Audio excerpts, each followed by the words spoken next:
آپ دیکھ رہے ہیں روشن پاکستان نیوز۔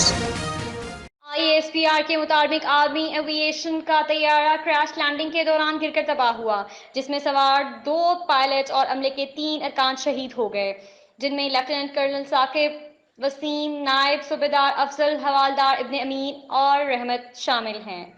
تربیتی طیارہ راولپنڈی اور اسلام آباد کے درمیانی علاقے روات کے قریب گاؤں میں گرا۔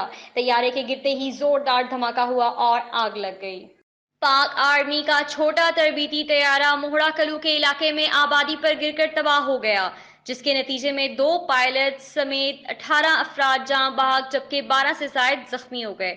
جلتا ہوا ملبہ آبادی پر گرنے کے سبب 3 مکان مکمل طور پر منہدم ہو گئے۔ پاک آرمی کی نگرانی میں ریسکیو آپریشن مکمل کر لیا گیا۔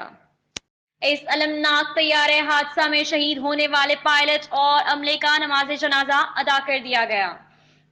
Army chief general Qamar Bajwa, فوج کے حاضر ریٹائرڈ افسروں، اہلکاروں اور شہداء کے رشتہ داروں کی نماز جنازہ میں شرکت۔ صدر مملکت عارف علوی، وزیر اعظم عمران خان سمیت اہم شخصیات کا قیمتی جانوں کے ضیاع پر اظہار افسوس۔ کیمرامین راجہ محمد شبیر کے ساتھ رابعہ ملک، روشن پاکستان نیوز، راولپنڈی۔